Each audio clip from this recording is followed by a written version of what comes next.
Broadcasting worldwide from a studio inside global headquarters of RP Enterprises in Kansas City. Hey, gang! Ladies and gentlemen, Papa's home! This is the Papa Ron Podcast. File transfer in progress. With Ronnie Phillips and Jillian Gregg. Showtime. All right, we're back, and it's great to be back on the microphone. It's been a minute. It's been too long, Jillian. Uh-oh. Hang on a second. Let's try this. Yeah, check 1, 2. Can I hear you? Can you hear me? Fantastic. Can you hear me? Yes, I can. I can hear you. You're good. All right, fantastic. Welcome back to the Papa Ron Podcast. It's been a minute. Thank you for your patience. Make sure you're following us on all the social platforms. We got new content coming your way more regularly as this becomes a bigger emphasis, a bigger mission between Jillian and I to bring you some quality content. And it's not just about us and playing radio like we did in the old days. It's about the mission behind what this podcast is all about, and a lot of what that is about is the same mindset. It aligns perfectly with the way Mark Alford thinks and lives, and that's why we've got him back. Welcome back to the Papa Ron Podcast, Mr. Thank you. Congressman. I know, doesn't that feel weird saying Sir. that? It feels weird. After knowing you all I these bet. years, it's a little weird calling you that, right? I have 3 grown children. I could never get them to call me sir. When I was growing up, I was to my dad, yes, sir, and my mom, no, ma'am. Yes. Or you picked yourself up off the other side of the Sure. floor, right? Yeah. I could never get my kids to call me sir. And now I have 18 people calling me sir. Yeah. Wow. They're about my kids' age. It's really weird. But they said we've got to, especially in Washington, that's kind of a thing to show that. And it's not, to me, it's not Mark Alford. It's the office Yes. of representative.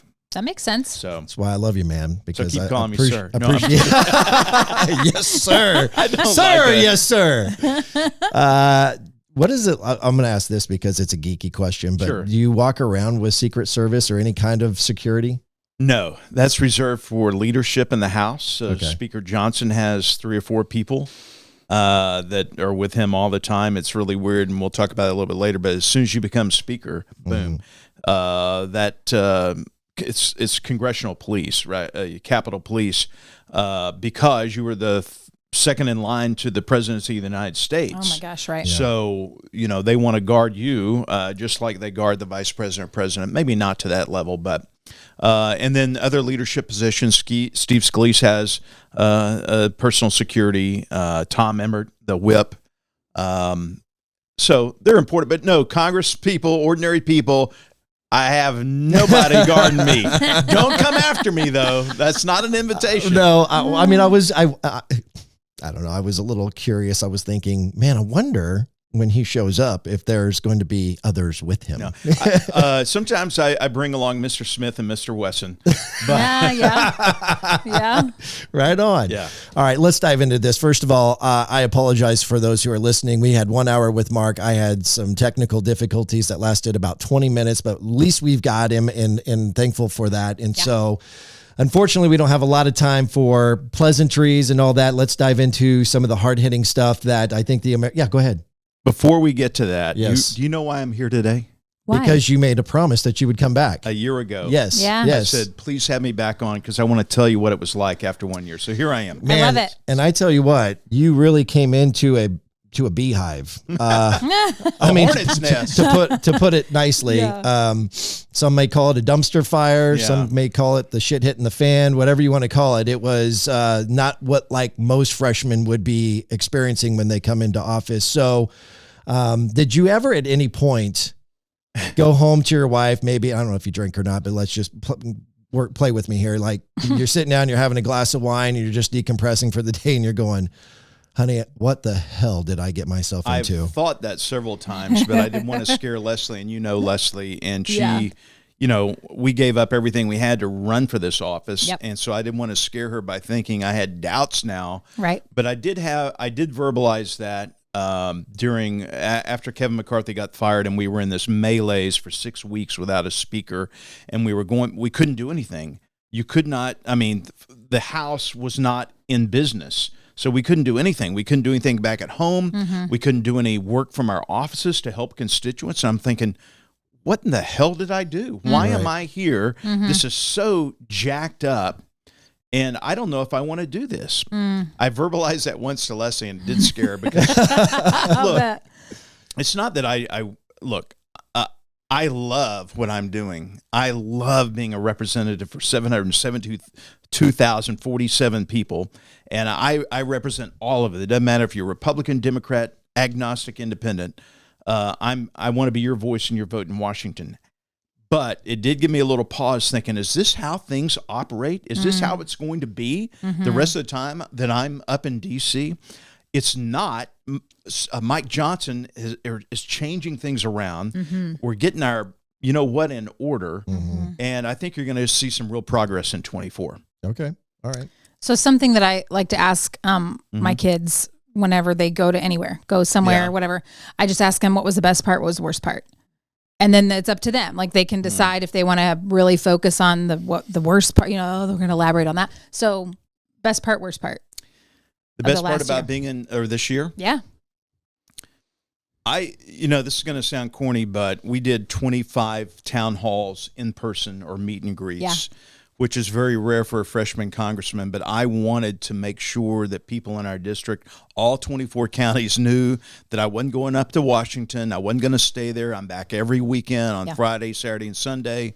I usually have a meet and greet at some place on Mondays before I go back to KCI. In August, we have what they call August recess. It's 6 weeks, really. Last 2 weeks in July and then all of August. Okay. I didn't recess. I worked. We had 12 in-person town hall meetings all over the district. A lot of people didn't know this except my staff. I was very sick with something going on with my lower gut. Let's put it that way. Okay. Yeah. But I pushed through it.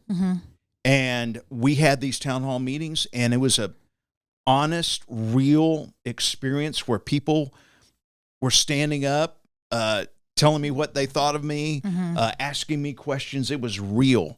And I wanted that experience because, look, when I was in television, people blow a lot of smoke up your rear end. And in politics, too. Yes. Telling you how great you are. Which is great. I like affirmation, don't get me wrong. Sure. Who doesn't? Right. But I also like to hear, what do I need to do better? Yeah. And people told me. I sent out we have county chairs for each party, for each county, and I sent out a questionnaire. Rate me. What am I doing bad? What am I doing good? What can I do better? How can our office serve people better? That was so the town halls, I think, was the singular most good. That's stupid to say it that way. I think it was the best thing. Yeah. The second best thing that happened was we are working on the Farm Bill this year. I'm on the Ag Committee. We were late in getting the Farm Bill out. It comes about every 5 years. We have a series of listening sessions around the country to hear what people think. I was successful for the first time ever bringing that listening tour, our Ag Committee, to Missouri to hear what Missouri farmers and ranchers and other people think. I brought with me someone from the Ag Committee who's a Democrat, very liberal, but very progressive. His name's Jonathan Jackson. He came to our state fair in Sedalia. We had 400 people show up there. The governor, lieutenant governor, he had never milked a cow. We milked a cow. He didn't know what blue corduroy, what all those blue corduroy coats, what's the FFA? What? I had to explain the FFA to him. He's on the Ag Committee. Yeah. He came that night, stayed at my house. We shared a cigar and a bourbon on the back porch, talked about life. Yeah. Talked about gun control issues, everything you can imagine. Because we don't agree on a lot. Jonathan Jackson is the son of Jesse Jackson. Okay. Who ran for president in the 80s. Yeah. Sure. And Jonathan now and I are friends. Now, we don't agree on a lot politically. Sure. But because of that friendship, he is now signed on to this bill that I've introducing next week, transparency and labeling. You can't call something meat that's not meat. If you grow it in a Petri dish, it's not meat. Right. To get a Democrat to sign on to that is like, forget about it. Right. But because of that friendship we've established, he's coming. So this is the second best thing. Okay. I like this it. is a long answer. That's all right. I think the worst thing was just this whole fight over the speaker, watching Kevin McCarthy, who I voted for 15 times in January a year ago to become speaker, and knowing how much he wanted to be speaker, that he gave up really, he hung the anvil over his head himself by this one vote to vacate the chair. One person could call to get him fired, basically, and that's what Matt Gaetz ended up doing. And it was tough to watch that this summer play out. It was tough in conference to see them fight and have these conference meetings where people were yelling at each other, and got pretty nasty at some point. But to see that happen on the House floor, where they basically 8 Republicans sided with the Democrats to fire Kevin McCarthy.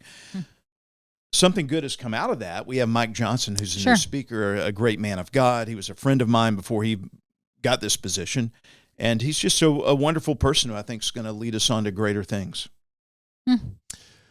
There's so much there, man. Okay. All right. And we got 30 minutes with you. I'm talking fast. No, no, that's all really good substance. I really want to get into the Kevin McCarthy stuff. And I'm sure you knew that I would do that.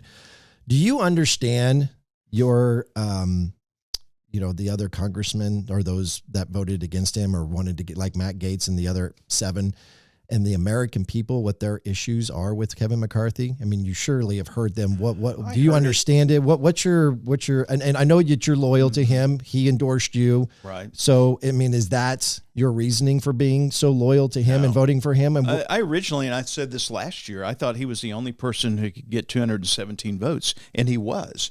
You could put up Chip Roy or Matt Rosendale or even Matt Gaetz. They're never going to become speaker. Now, they have a function in the House, I think. They present a side of a viewpoint that is needed in America where they're questioning things. I don't agree with how Matt Gaetz did it, but if he had not have done that, we would not have Mike Johnson as speaker now.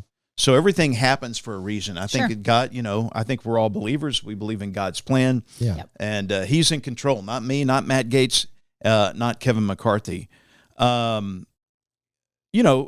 There were some people who thought Kevin McCarthy was a rhino, Republican name only, and didn't want me voting for him for speaker. And I said, well, who do you want me to vote for? And they said, well, Jim Jordan. I said, well, Jim's not running. Yeah. And he's voting for Kevin McCarthy. And there was a reason is to try to get, Kevin McCarthy did more than anyone to raise money, more than $200 million for other candidates, not for himself. Wow. But to go around the country raising money for candidates to claim the majority and now grow the majority. And he did that. He got, whether you like him or not, I think he was largely responsible for retaking the majority in the House. And I thought he deserved a fair shake. Now, what happened was when he got into the room with Biden and agreed on this budget, which was a negotiation. He was in a room with Biden. He was in a room with Biden. Because there was a denial of that. There was a denial from both sides that they both met. No. From my understanding from Kevin McCarthy directly, they were in a room together. About the budget. The problem was on the budget, this was back in the spring, they were trying to negotiate, and Chuck Schumer kept interrupting and others because Biden was starting to agree with Kevin, and Schumer and the other Dems are trying to shut down the conversation because they didn't like the way it was going. And Kevin finally said, look, I'm talking to the President of the United States. I'm not talking to you. And from my understanding, it got pretty heated in there as well. When he came back with this negotiated deal for the budget, which I ended up voting against, I thought he gave away too much. Wow. Okay. I didn't know that. It went from a 1-year deal to a 2-year deal, and there were a lot of other things. It increased the deficit even more so than what we had originally voted on for the Limit Save Grow Act. I thought that was too much to saddle our children and grandchildren with that much debt, and so I voted against it. Kevin McCarthy tried to talk me out of it, called me personally. We talked for 15 minutes. Others trying to get folks like myself to vote for that. We voted against it because I wanted to vote with my district. I ended up polling. I spent a lot of money to poll, I think 50,000 people in our district on this budget deal. They said vote against it. I voted with my conscience and voted my district, which Kevin McCarthy told me to do.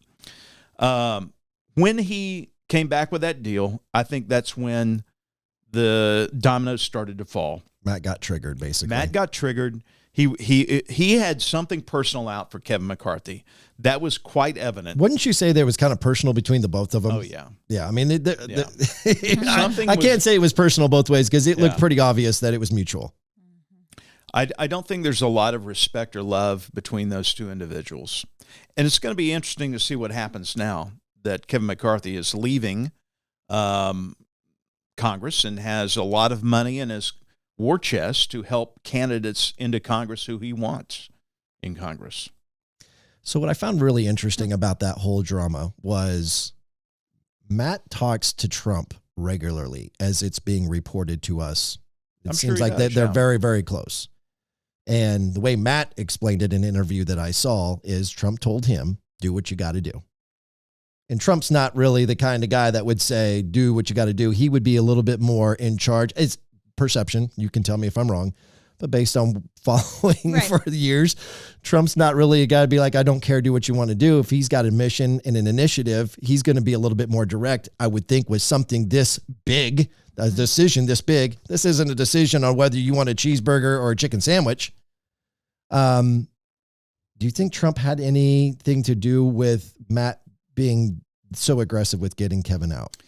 I don't know. I don't know the level of their relationship. I know that Trump supported Kevin McCarthy in the speaker's race originally. There were some people wavering during our 15 votes.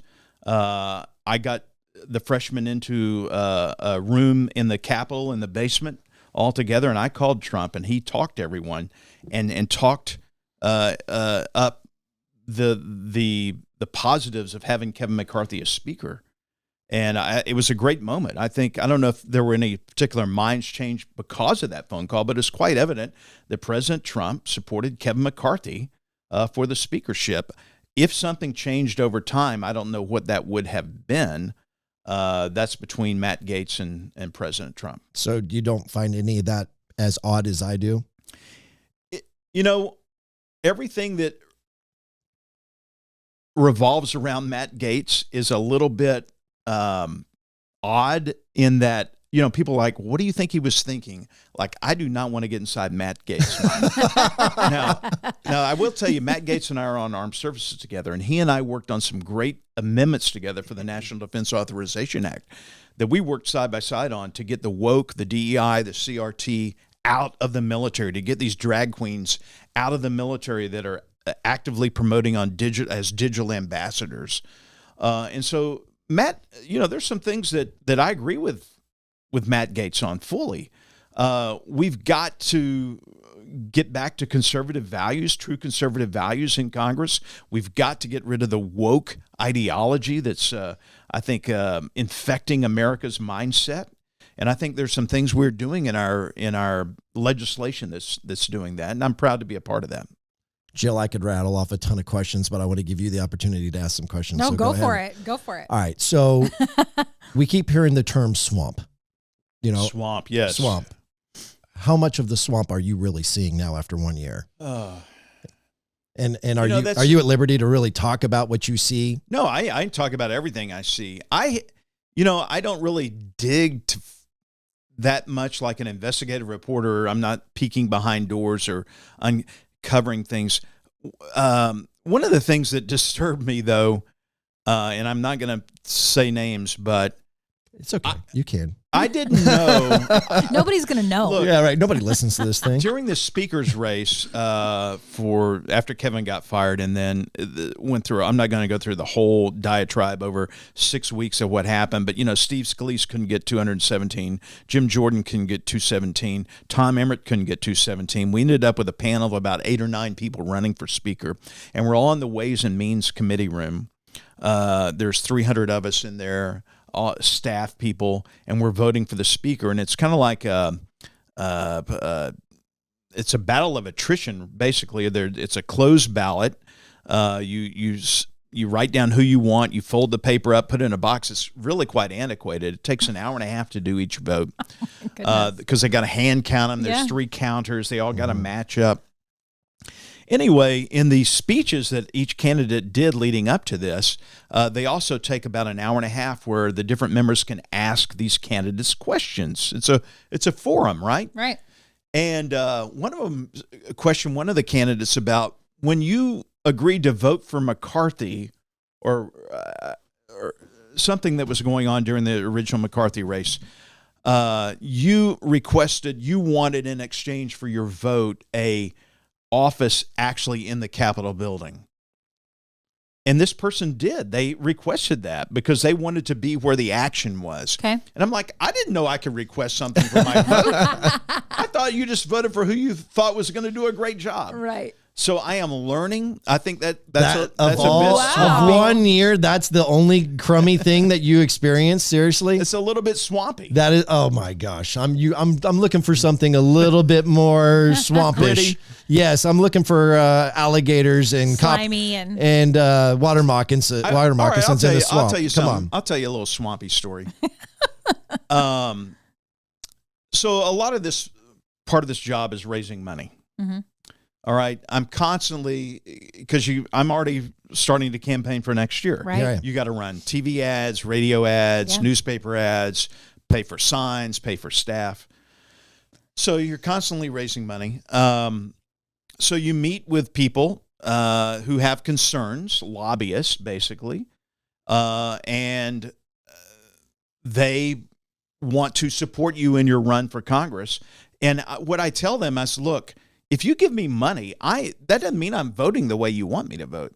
You are my encyclopedia. I am learning from different lobbyists on how things work in your industry, and so I can make informed decisions. But just because you give me money doesn't mean that I'm going to vote the way that you want to.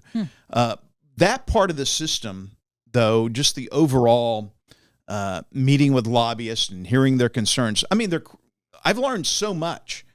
And I do research on the other side as well to see what the constituents want and to verify the information that they are giving me is accurate so that I can make an informed decision on the way I vote. Mm-hmm. But if there's anything in Washington I don't like, that is it.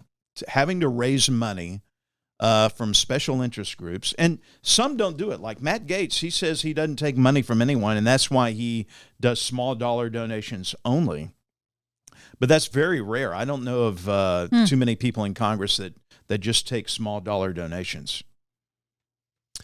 So that made it sound like that Matt is real ethical when there was actually an ethics committee going against Matt. So like, I guess where I really, but there was that's a different different side of ethics investigation. No, I get it. I think this I guess where I'm going with this is just what kind of behind closed doors side deals are going on that you know of and that you can speak to, because I'd really like you just to be honest with this. Not that you wouldn't, but I mean, I think that you are probably in a different position now than you were when you actually got in there, where you have to protect your other Republican congressmen. Is that fair to say? I mean, you got to be real careful about going out there and saying something that could be. Well, I go by President Reagan's rule that, commandment, the 11th commandment, thou shalt not speak ill of your Republican brother or sister, something to that effect. Yeah. I try not to say anything negative about anyone in Congress, or I have my rule that I don't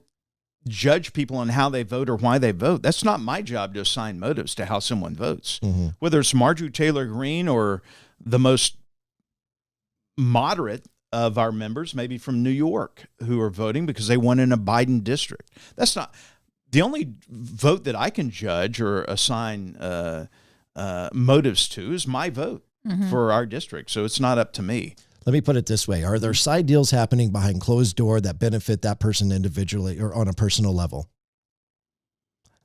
I've got to imagine there are. That you know of, or not that I know you can of. speak to? I'll tell you one thing that I didn't know. I mean, these are the things I'm trying to ask questions that the American people are they're upset. You know this. You hear it at these town halls, right? They think that there's all these side deals. Right. The people in Congress or people in Washington all together, they're all crooks. They're all out for themselves. They're not out for the American people. Give us some peace of mind. I have not personally witnessed that.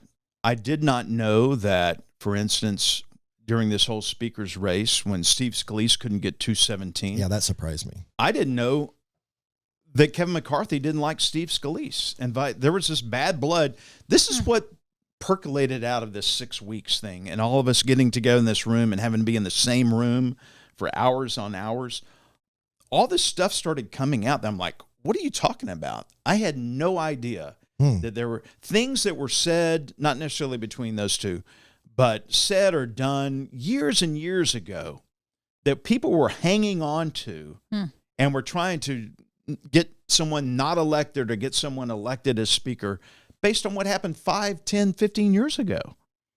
It was like high school almost. Right. It was like it sounds like it. It got down to where this was almost like a high school student body race. That's weird.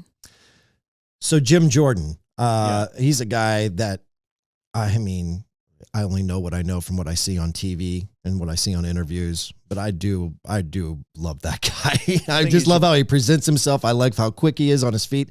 He seems to be very smart, and he doesn't seem to take any crap. So what's your impression of him after having a year working with him? He's a person of integrity. He does. I saw this most of all when he was up for speaker and almost got it. The way that he would talk to our conference, it's the same way he conducts the Judiciary Committee. You know, he's chair of the Judiciary, and the way that he has carried out this inquiry, which is now a formal inquiry into the impeachment of Joe Biden and the investigation of Hunter Biden. He's very methodical, very logical. He has a mind like a steel trap. And you combine that with, I think, the integrity that he has as an individual and as a true conservative. I think it's a winning combination for what we need more of in Congress. That's very targeted, and yet I think fair in a lot of ways. I think one of the things that Democrats look at us and think that we are somewhat radical because we're not being fair, we're not being just in our, especially when it comes to Hunter Biden and Joe Biden, and I call it the Biden crime family. But what is more just than having a formal impeachment process to where you're not automatically filing articles of impeachment like they did with President Trump and having a sham trial basically and trying to get him out of office? We are doing it the right way, and Jim Jordan's part of that. Trying to rebuild trust, too, in the process. This is the second most important thing that Congress can do, aside from declaring war, is the impeachment of the president, or as we're trying to do with Secretary Mayorkas as well, because they have put our nation at risk. I firmly believe that. I think when the facts come out, you will see that this is the most compromised president we have had in U.S. history. Okay, and I agree with you on all of that. Obviously, our politics align in this room, but this whole Hunter Biden thing and this impeachment, is there anything that's really going to happen? Will he be removed from office? No, he's not. No, because the Senate will not. Exactly. So are we wasting our time when we could? It's not a waste of time. Can you tell me why? Yeah. For most people listening, and I at one point didn't know how the impeachment process works. The House acts as a grand jury would work in a normal society. We bring the indictment. Instead of the indictment handed up to a judge, the indictment is handed to the Senate for trial. So as grand jurors, as the House, we have our own responsibility. I can't worry about what the Senate does. That's on them. Okay. If they don't want to follow the facts and see once it comes out that I believe this is the most compromised president in U.S. history, he's on the take to China, he's on the take to Russia, he's on the take to Ukraine, Romania. All this money, more than $20 million that's been funneled in through all these different LLCs that's been set up and gone to members of his family and some checks written to him as, quote, reimbursements on loans. If they can't follow that and convict him and remove him from office, that's on them. We have to do our jobs. So will something come of it? If he's not convicted, I think what will come of it is hopefully people will see the truth. But we've got to get beyond the politics of this and get to what is best for America. Is it best for America for the President of the United States to be compromised? No, I agree. I guess what I'm saying is that I get real sick of all the smoke and mirrors where you hear all of this, we're going to go do this. And it's all like this big news stuff. And then nothing ever happens. Yeah. Just like, Hillary Clinton and all the crap that came out about her and what she did wrong with Benghazi, and nothing ever happened to her. Nothing. And then we went before Congress. She was railed by all of the Republicans, and then nothing ever came of this. I really have no faith in the fact that anything's ever going to happen to Hunter Biden. Should I? Look, Hunter Biden's a different story. He is a bad example, but you see where I'm going with it. A lot of legal jeopardy right now. And you have 3 committees. Jason Smith from the Ways and Means Committee investigating from a tax perspective for tax cheating, not paying his taxes, fraud in that regard. He has the IRS whistleblowers that have come forth with some, and they're Democrats, and they've come forth with some very damning testimony. You have Jim Jordan on the judiciary, and you have James Comer looking at it from the Oversight Committee. So I think something actionable will happen with Hunter Biden. He has already, in my viewpoint, committed contempt of Congress by not showing up for a legitimate subpoena to appear behind closed doors to give a testimony, a deposition, basically, so that then they could get him in front of the committee and ask him in shorter versions these questions that are more refined after a deposition. That's the way it's always been done, for him to flaunt it in front of the, to go on the Senate side outside and flaunt that, hey, I'm here. No, you're not here. You're not in the deposition room. Yeah. So I think something will happen to Hunter. But by exposing him, Joe gets exposed, and is all of that going to get done before the election? I doubt it. You could have, here's the thing. I don't want to seem that I'm so in favor of impeachment. I'm not in favor of any president being impeached. I would hate to see a president be impeached. But if the facts lead to that, then that needs to happen. Does that make sense? Yep. Yeah, for sure. Our country, I think the respect that we have lost since President Biden has been in office, the way he pulled out of Afghanistan, the way he's handled Russia, the way he was delayed in getting to condemn Hamas for its brutal attack on Israel. I think around the world we have lost respect in the 2 short years that he's been in office. Or what is it, 3 now? We cannot afford another term under President Biden. You have something? I've got one more question. We've got 10 minutes. Go for it if you got a question. No, you can ask whatever. I'm just going to want to ask about, I'm assuming you have some goals for 2024. Yes. I mean, like top 3, I don't know. But don't use all 10 minutes answering that question, because I got one more question too. We are doing our goal setting. I will tell you, back in the district, yeah. I'm so excited about this. I have 9 people that work with me up in D.C. I have 9 people here in our district. We have 3 offices, one in Raymore, one in Lebanon, one in Columbia. Our caseworkers have done amazing work. A lot of people forget about Congress. It's not just working in D.C. It's mainly here for the district. As I said, I represent 772,047 people. In less than a year, we have solved more than 700 cases that people have come into our office with or on the phone call. We have returned more than $500,000 to taxpayers, the money that was due them, Social Security payments. Just last week, one of our workers has been working with this guy that he had not been paid his Social Security payments for over a year. They were going to foreclose on his house, the bank was. He was in desperation. Our caseworker worked with him. That money, over $100,000, went into his bank account last week that was due him. And he's going to get to keep his house. Wow. That's why I'm in Congress. Man, I could use more stories like that coming out of Washington, D.C. instead of the other crap that we get from the networks. All right. Why is Paul Ryan meeting with Speaker Johnson? What's going on there? Okay, so there was a picture of him coming down the steps.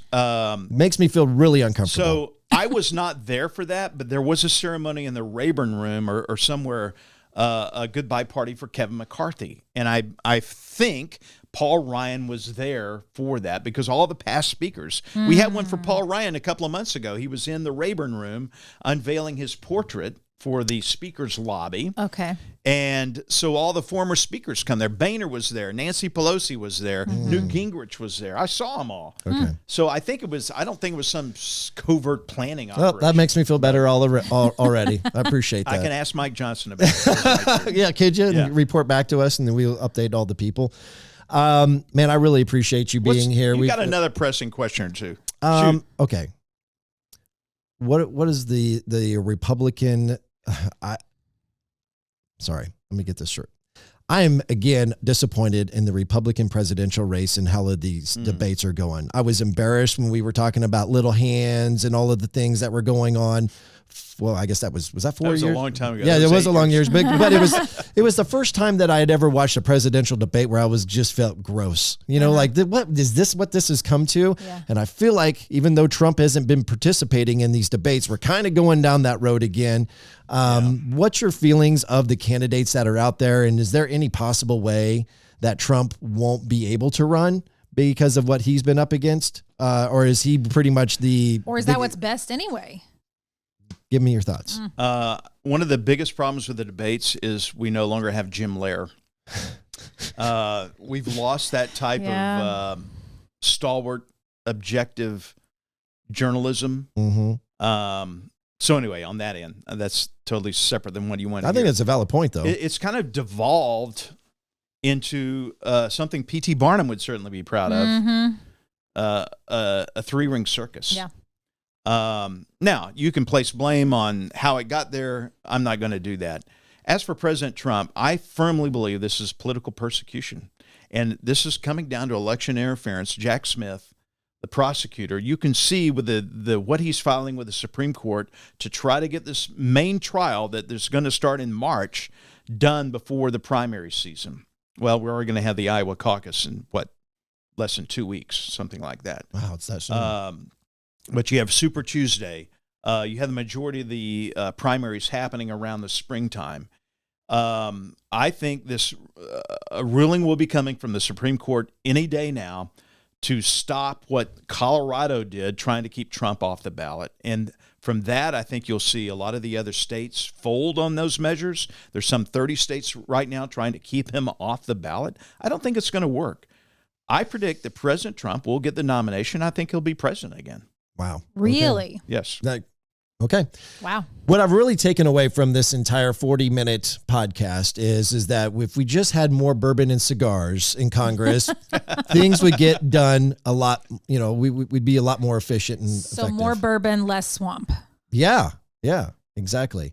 I'm sorry I disappointed you with I'll try to dig up some good swamp stories. I'm just saying, come on, man. I think that you're holding out on us there on that one. No, I'm joking. I've only been there a year. I haven't had it. Right. I'm not like an investigative reporter. I honestly felt really bad for you in the final 4 minutes. Why? Because you walked into a hornet's nest. Oh, yeah. Because of what you walked in, and then all of a sudden you have to do this vote for speaker 15 times. Then you finally get the guy. And I saw the interview that she had on C-SPAN where you're walking out, and Steve didn't get the votes. You thought he was going to get the vote. You were hoping he was going to get the votes. You were speaking really highly on him, and you just seemed like I'm just a freshman. I just walked in. I don't know what I got myself into, and I was like, oh my God, I feel for you, buddy, because we know you on a personal level, and I'm sure that had to be emotionally difficult. It was, but I'm telling you, I know God has a plan and purpose, and I ask every day, what do you want me to do today? And government is not a clean, neat process, and it probably shouldn't be. I think this strife, this stress, this difficulty, it builds something in me. It opens my eyes. I was naive in a lot of ways as to what goes on. Mm-hmm. But I'm learning every day. And every day that I learn, whether it's from a fellow Republican or maybe someone like Jonathan Jackson, I'm learning how the process works and how I can be the best congressman that I can be for our district. And at the end of the day, whenever that is, that I walk away because the voters or God doesn't want me in office anymore, I can say I did my best to learn as much as I could to be the strongest, loudest, most consistent, unwavering voice that I could be for our district. Do you feel optimistic, real quick, that, because a 2-year term is so short, right? It's very short. That was a quick year that you sat here with us and you're back again. Yeah. And then a year from now, like either you're starting back again or you're I'm not, starting right? now. Yeah. Right. But I'm just saying, like, do you feel optimistic that this next year will be as productive as the last one was when you're also campaigning and having to do all the stuff to get back to keep your spot? I think it's going to be more productive. Good. I'm on Armed Services Committee. I'm an Ag Committee. I'm on Small Business Committee. We're doing some great things that will never make the news, but are helping real people in real America. And you can go to our website, offer.house.gov. You can see the bills that we have gotten passed in the amendments, 12 as a freshman this year, helping real people, helping veterans, helping farmers, helping small business owners. That's why I'm optimistic. The little things that I can do to move the ball forward. I'm not throwing touchdown passes. I'm not Patrick Mahomes, all right? But I think we're making progress as a team. And as long as I can make forward progress and keep getting moving the ball forward, I'll be happy. Yep. Thank you. Thank you for being here. Thank you for your service. I got to do this real quick because we got this brand new coffee. You should check it out at dirtyduckcoffee.com. If you want to get any of the variety of coffee blends that they have at dirtyduckcoffee.com, use promo code PAPA, P-A-P-A. But the Gratitude and Empathy blend, it's right there in front of you, Mark and Jillian. This is our own coffee blend. It's an extension of the Papa Ron podcast. It's a smooth Brazilian medium roast that's got the taste of nostalgia, the aroma of nostalgia. It's going to remind you when you went to Grandma and Grandpa's as a child and you walked in the room and you just smelt that coffee or you had your first sip of coffee.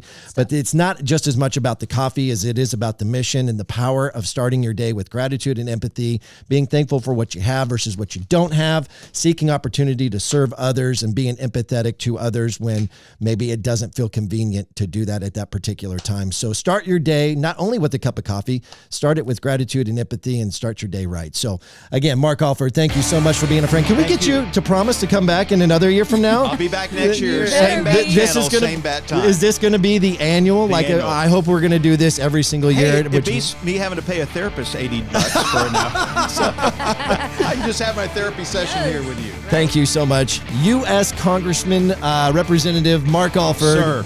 Sir, yes, and Sir Mark Alford. Thank you for being here on the Papa Ron Podcast.